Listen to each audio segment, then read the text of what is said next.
Good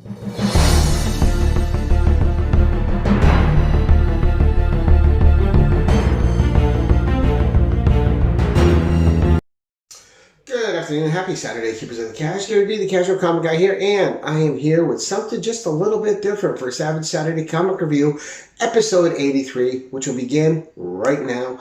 And we have today something with a little bit of horror, a little bit of the supernatural, and a little bit of the barbarian in it. And this issue has 3 tales of terror and a lot of fun. And we are talking about Chamber of Chills #2. And look at that fantastic cover by Gil Kane with a little assist from Tom Palmer and Gaspar Saladino. And just a fantastic cover.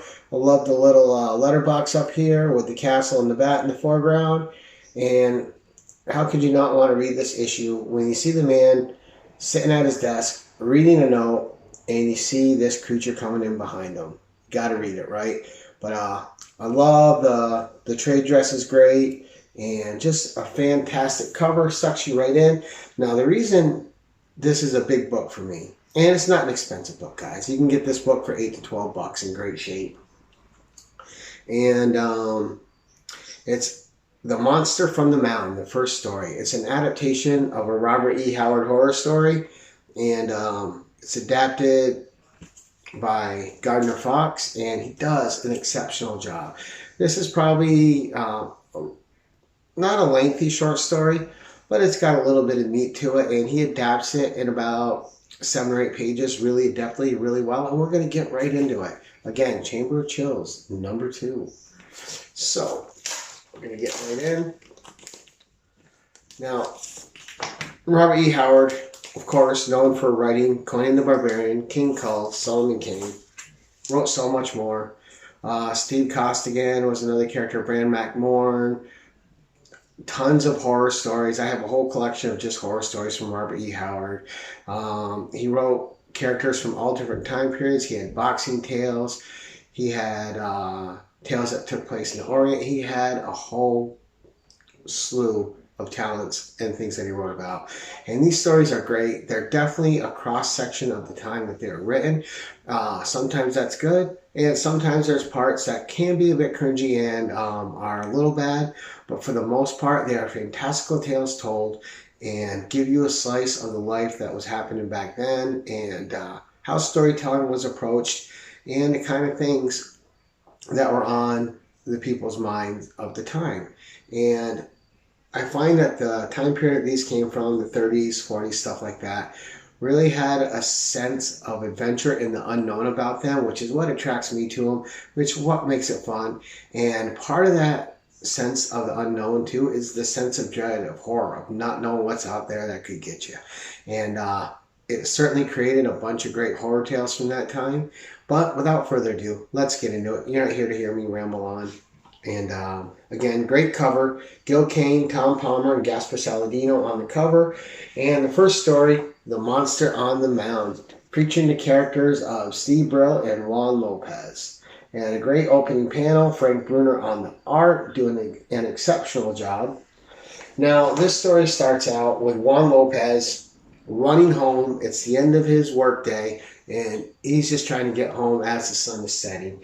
And you got Steve Brill, who's sitting on the porch of his western farm on his ranch.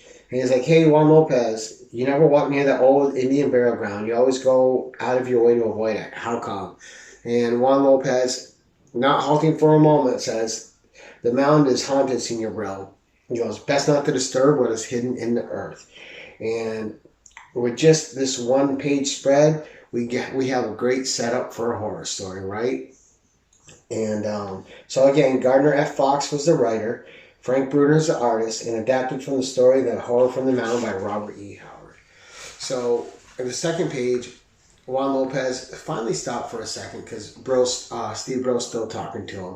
It says, young Steve Brill, a local rancher in western Texas, finds his curiosity too great to go unanswered. And he's like, haunted? Haunted by what, Juan? It's just an old Indian burial ground. I've opened a few myself.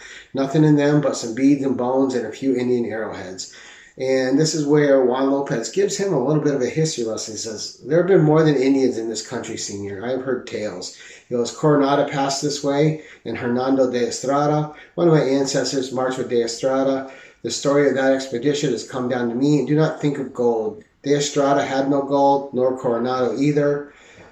And Steve really isn't trying to hear that. He's like, well, maybe not. And again, maybe he did. Think I'll dig up that mound, see for myself what's really in there. And that's when Juan gets really stressed out. He's like, no, don't do that. There was a curse. My grandfather told me I would tell you about it, but I'm sworn to silence, as were all my ancestors. We cannot speak about what's in the mound. And Steve Brill kind of throws out there as a joke, hey, well, why don't you go home and write it down then, and I can read about it.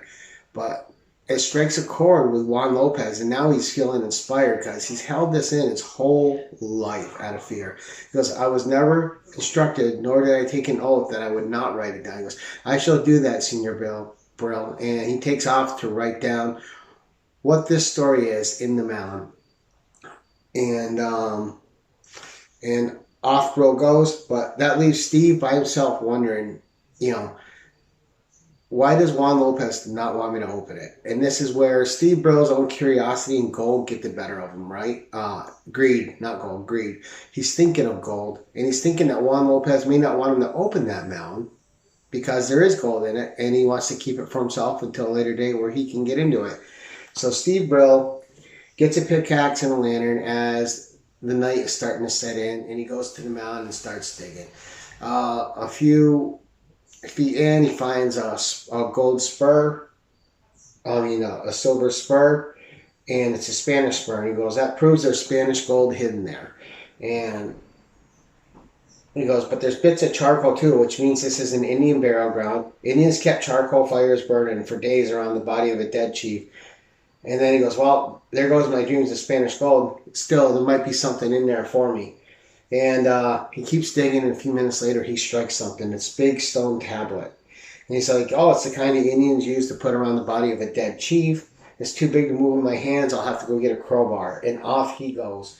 So we have all that happening in 2 pages, which is really efficient storytelling by Gardner Fox. It really sums up a lot of the story, moves the plot forward. And just in 2 pages of text, and Frank Bruner doing a great job in the art, carrying the story along with the text. Just so you got the premise set up, right? You got Juan Lopez, who is scared from one ancestor down to him to another until it reaches him. This terror that's been passed down for generations about what's hidden in that mound. You have the American Steve Brill, who scoffs at all this supernatural stuff, and he's a little bit smitten by greed and a little bit smitten by the curiosity of the unknown, and he wants to know what's going on. So he's digging. When he comes back out, though, he hears like a leathery rustling, as if some long dead thing stirring, about to rise from centuries-old crypt, is the description. Really, really good description. And Steve's like, what's inside the tomb? He goes, I bet it's snakes. So he goes and gets his gun with his 6 gun with the crowbar. When he returns, the big stone has been moved and it's gone. And then Steve's mad. He's like, I bet Juan Lopez has beat me here. He let me do all the digging, and he came to get the gold. So now Steve's brain is just going off on a whole nother tangent, making up all these scenarios. And he's mad. He's got his gun. He's heading over to Juan Lopez's to demand an explanation to him why he would tell him a false tale, then go and dig up the mound and take what's inside and try to slither off. But on his way there, he sees a shadow, and he knows that's not Juan Lopez's shadow. He's seen Juan Lopez every day for quite a long time. And he goes, there's this place now, and that shadow, what is it? I've never seen anything like that before. It can't be Juan. And then he hears a scream. He goes, that was Lopez, scared out of his wits. And now he's come back to reality. He's no longer mad at Juan Lopez. Now he's scared for this guy he realizes he kind of thinks of as a friend, and he doesn't want anything to happen to him. So he rushes in to help Juan Lopez. But Juan Lopez is down on the ground, and we'll show you this page before we move on. So, again, fantastic storytelling by Gardner Fox. Great art by Frank Bruner. Just a great little story. And so when he enters, he's worried for Juan. He's like, I'm coming, Juan. He's beating down the door. He finally crashes through. He's like, Juan, what happened to you? There's nobody here. And then he finds Juan Lopez laying on the floor, 2 puncture marks in his neck. And he's starting to put things together. And he sees the pages. He goes, before we get there, he goes, marks on his throat like fangs of an animal, but no wildcat could get in here at him. And besides, his body doesn't seem to be harmed except for these 2 punctures. And he says, Juan died writing about the curse of the mountain. I'll take it with me and read it after I ride to Coyote Wells to tell the sheriff about this. So he grabs up the papers that Juan was writing. But outside, he hears the whinny of his horse. And as he's making his way back, the horse takes off. Something has scared his horse away and he can't go. So he decides just to settle down and read. And what he reads is really scary to him. And he goes, and this is from the text, when Hernando de Estrada was on his way to Mexico, he stopped to pick up a Don named Santiago de Valdez off a floating death ship where he was the only one alive. De Estrada and his men marched overland through Texas, over deserts and mountains, and his men began to die of strange marks upon their necks. One after another they died, until the priest himself was attacked before he died. He whispered a name to Hernando de Estrada. It was Valdez. He is a vampire. And de Estrada says, Madre de Dios, that is the way. He is the only one alive on that cursed death ship. He killed them all.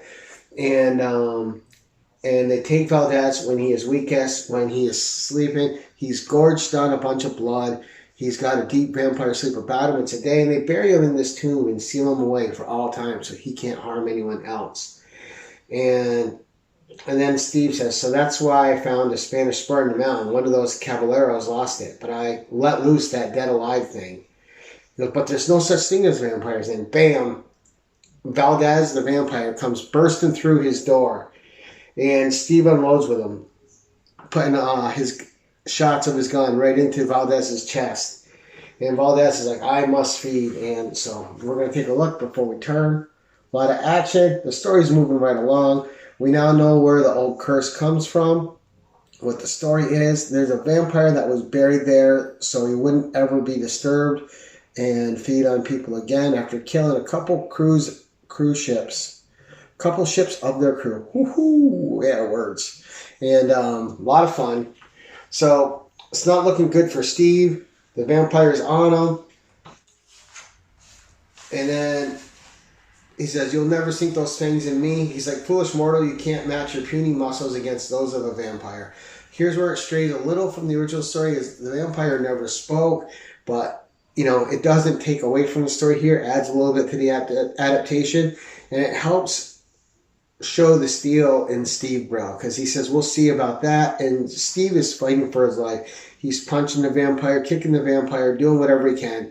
He gets free. He breaks free for a second, and he's a big, strong guy. He picks up the vampire, and he's like, I've got just one chance. He doesn't have anything around him to drive a stake through his heart, but there is a table there, and Steve picks up the vampire, throws him down, and breaks the vampire's back on the table. So he has snapped his spine, and he's laying there. And he goes, yeah, even with its back broken, the creature that is Santiago de Valdez crawls across the floor towards his chosen victim. He's like, must feed. And Steve's like, won't anything stop it? And he goes, my lantern, it's filled with oil, and oil will burn. And that's when Steve throws down the oil lamp and burns his ranch to the ground with the vampire, Steve Valdez, in there. And the last panel is like, the house burns quickly until the very bones of Don Santiago de Valdez are utterly consumed and destroyed from the knowledge of men forever. And they leave a little teaser. One can only hope that this was the end. So here are the last 2 pages. And again, very sufficiently, very efficiently told by Gardner Fox. It's just a really fun, really good adaptation, which captures the essence of the original story.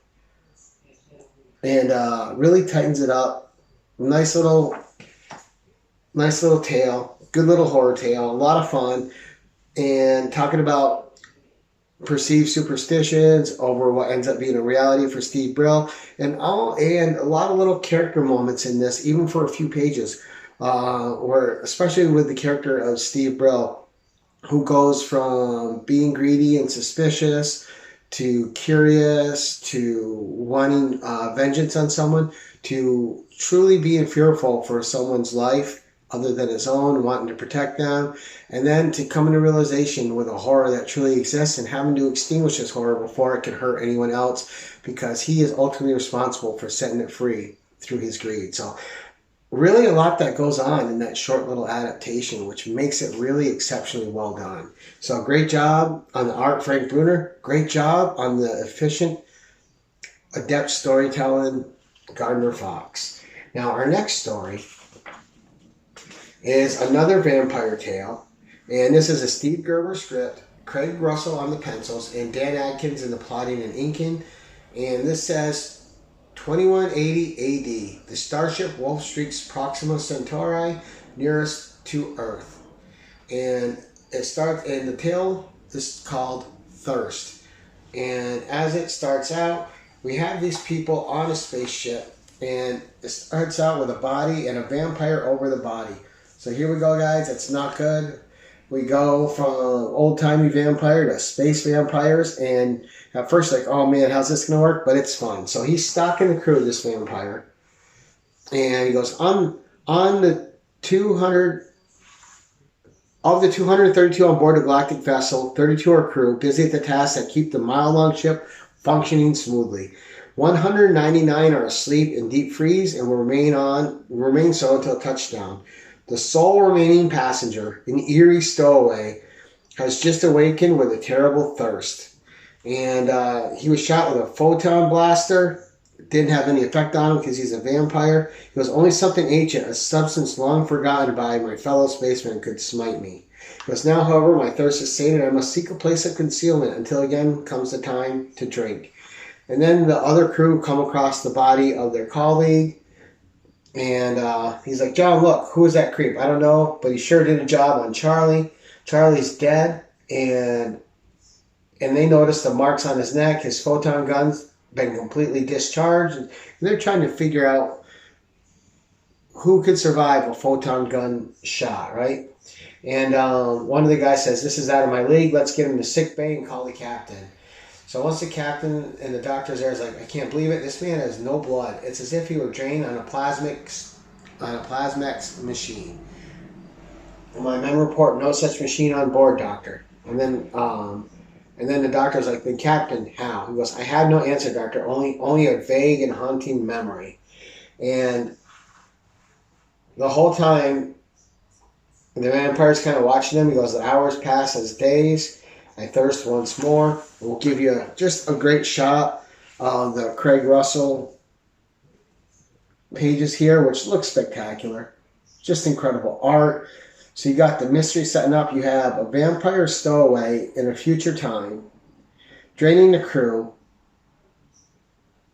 and surviving one crew member to the other, and them trying to solve the mystery.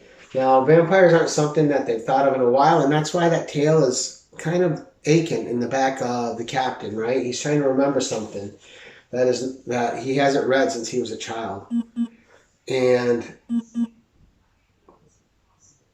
it goes, and it seems in the next page, the vampires found all the crew that are asleep, and it seems I've found my liquor, says the vampire.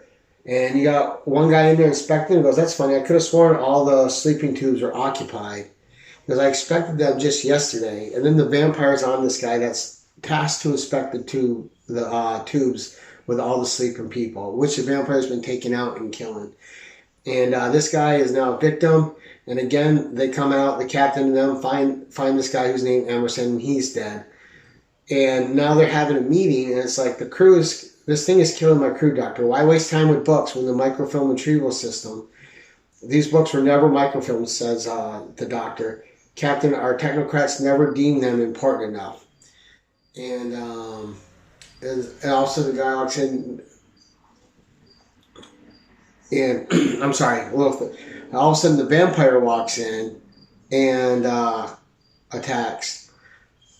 And this is taking part in another place of the ship. And we have the captain talking to the doctor. Like, we lost 2 more, doctor. Quiet, I think I found it. And then it cuts to more panels of the vampire killing more crew. Well, these guys are trying to solve the crime. He goes, except for the sleepers, Doc, there's just 3 of us left. He goes, I know, blast it, I know. And then you see this one guy killed that has a walking cane. And the captain sees, oh, this Talkman dead. His wooden cane stolen. Now it's down to you and me and then the killer. So they're finding all these bodies left behind. And the one guy that had a wooden cane. And the killer captain is at our door. He goes, that door is 3 inches thick. He can't break through, can he? He goes, with a vampire strength, he can do almost anything. And vampire, that's it. That memory I spoke of, my God, it all fits. The blood, the strange neck wounds, everything. Even when why Charlie's photon blaster failed. You can't kill what's already dead. It says that it can be destroyed by driving a wooden stake through its heart, but there's no wood, not anywhere aboard the ship except Talkman's cane. They both had the realization at the same time. Now you know why it was stolen, Captain. The only wooden object on a vessel of plastic and steel. And then you see the vampire come through and goes, I applaud your deductive abilities, gentlemen. Perhaps under other circumstances, we might have been friends. And indeed, that thought pleases me so well, I believe I'll drink to it. And they know they're going to die. And the last shot is of the one thing that could kill the vampire floating away in space. So again, really efficient storytelling. We got 2 pages here with all that action that I just spoke of taking place on it. You see the cane floating here, and the hundreds and hundreds of people on there are basically a floating Happy Meal for that vampire who's going to be on that ship for a long time, feeding on the blood of hundreds of victims that are in sleep stasis and facing a horror that they know not of. So for a little future tale, you wonder how a vampire fit into it, a lot of fun. Really enjoyed it. A good little twist on the vampire tale. And then last, a little bit of the barbaric action, a little bit of the horror, and the first appearance of Brak the Barbarian, a John Jakes creation, right here in the final story. Alright, so we got John Jakes writing. We have art by Val Mariak, plot and layout, and Joe Sinnott and Dan Adkins on the inks. Alright, so as the tale starts, we have Brak the Barbarian talking to this sorceress. He says, the villagers say you hate them, witch woman, especially the young pretty wenches. They also say you can't be trusted. And she's like, then why seek me out? He goes, because I'm told it takes both sword and spell to slay the dragon thing I seek. And Brak has been tasked with this village to destroy this dragon thing, basically a big dinosaur that's been wreaking havoc and terror on their village and killing them. And for that, they say he needs a witch woman's help. So she gives him a spell. She goes, the dragon, hey, the wizard spawned ages ago, but you'll get no help from me without payment. And he gives her a big sack of everything the villagers gathered to pay him, and he pays it to her. And he's just concerned with helping the village out. She goes, so they buy an Outlander sword to destroy it. Well, it can't be done unless you follow old Velena's instructions to the letter. Her name is Velena, of course. So she tells him the spell she's going to do, and he's like, there's no other way. She says, none. You must slay the beast when the sun's at zenith tomorrow while I work a spell. If you lay eyes on another human being within 1 hour afterward, and Brak finishes the sentence, your spell will make me kill them. And she says, or the famed monster will rise again. You've killed before. You have the look. Why hesitate now? So Brak leaves her, and he finds Jonelle, who's kind of smitten with him, and she is the headman's daughter, and he picks her up.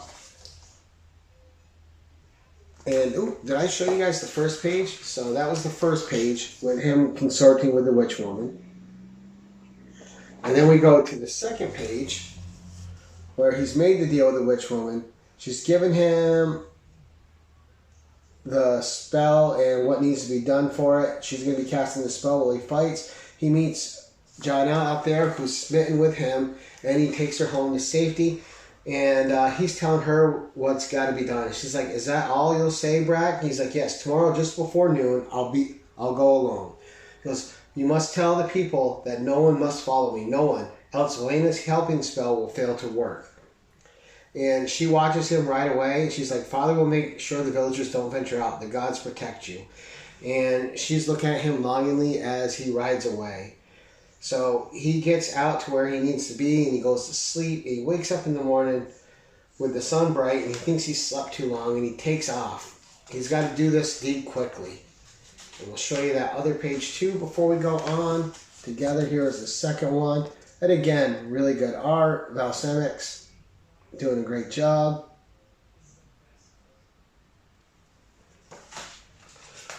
So as we get to the next page, he comes upon the zenith and the summit where this creature lives. He goes, the pony feels it, tremors in the earth. The thing's stirring, let's hope the witch woman is too. Curse that blinding sun. And then we cut to the witch woman casting her spell in her hovel. And you have Brack just riding down in the danger. He can hear where it's walking, and he's on the way to it. And when he finally beholds it, he just yells out, gods. He cannot believe it. So, right there, just a great page. And we'll show you this again. You see, he comes upon the creature, and he knows that this is going to be trouble. The creature rears up, its form blocks out the sun, and Brack, the barbarian, knows terror and fear. But he must do what needs to be done. And he gets his sword out and he charges the beast. And he's only hoping that the spell that she's casting will help. He goes, an air befouled by the hell spew of the creature's maw. Brack readies his sword stroke. He knows may be his last.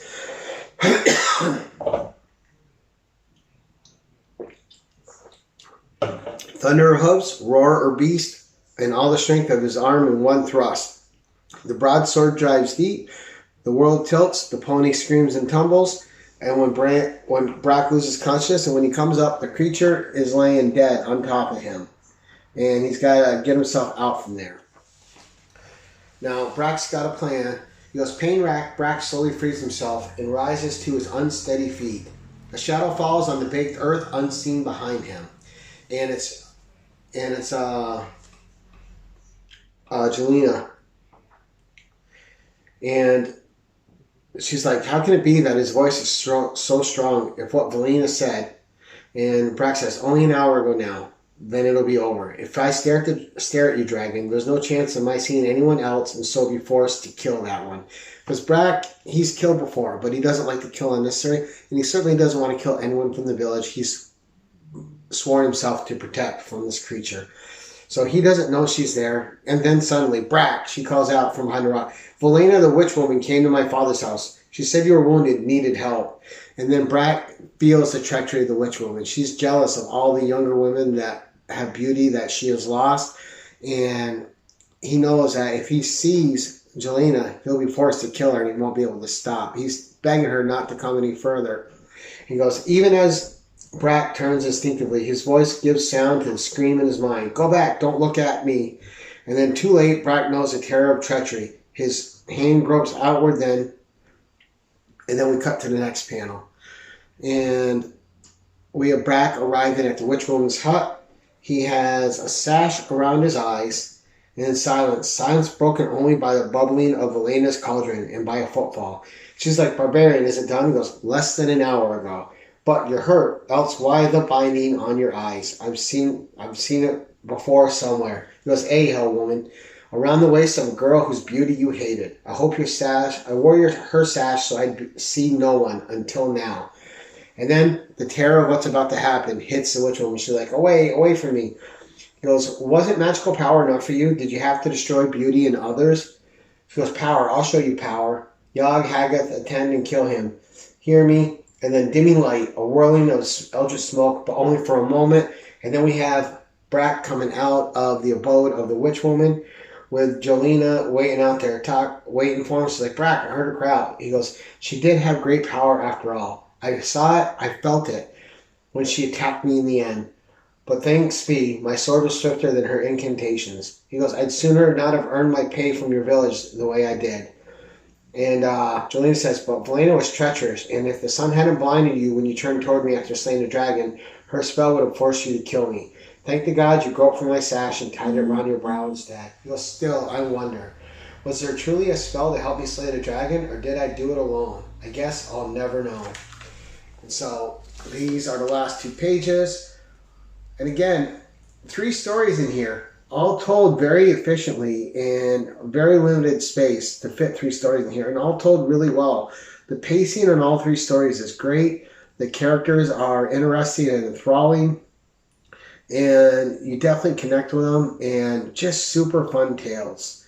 And I just reread this again the other day just to make it fresh for this review, and there's like truly nothing bad I have to say about this one issue. All 3 stories were engaging. They were fun. If I had to pick the story I liked the least, it would be the middle one. But that's because, you know me, I like barbarians, and you know me, I like Robert E. Howard. So those 2 stories were naturally better stories for me because they fit my interest a little bit more than Space Vampires. But the Space Vampire story was still good. And you saw the bad guy win, which is a rarity. So great little horror tales, great little barbarian tale. And in the end, with Brack the Barbarian, you can never trust those evil witch women or sorcerers. There's always a double play. There's always a plan for them further than helping somebody else. Even if they're getting paid for it, there's always the next step. Overall, Chamber of Chills #2 gets more than an A+. The art in this issue is absolutely spectacular. The stories are fast, they're fun, they're well paced, they're well told. You connect to the characters, you connect to their terror, you feel for them, you're rooting for them, and sometimes it works out, sometimes it doesn't, but that's some fun, good storytelling in my opinion. A+ art on all the stories, A+ inking on all the stories, A+ stories on all the stories. Love this issue, one that'll get reread over and over again in my collection. And that's it for now. Shout out to Julie Farnham and Varangian Vigilante, who are also 2 big Robert E. Howard fans who also love this issue. It's great stuff. Until next time, keep it casual. Attention all, use channel sponsor Rogue Trader at theroguetraderutah.com and my code Keep It Casual for 10% off your comic cleaning and pressing needs. Remember, when submitting your books to be graded, use a trusted professional.